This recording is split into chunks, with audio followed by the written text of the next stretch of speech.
Tangkak anidak thokna pangthokiba 17 suba Lok Sabha gi inner amsung outer gi vote masing kana thinari hojik inner the BJP amsung Congress nakna tanari aduga outer dana Congress amasung NPF ani gi marakta kan balamba tamri nakal amuromda Moirangpurel lepra May 2023 ki Houkhre Kuki single land ngasi pot Haidokpa ki sem sadnu leibulunana Impal East District ki Moirangpurel da kan mong landa ba Houkhre hojik Kuki singna mo tongan ba separate administration da demand sa thrakhiba May 2023 dagi matam sana lan chunga matungda election ga mari lena lepra matung ngasi result out tawun Moirangpurel da nungi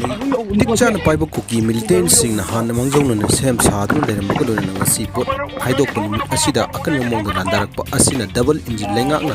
Kuki sing mulaksin bangamdrabra haibagi wahang ama miyam dagi hangnaragli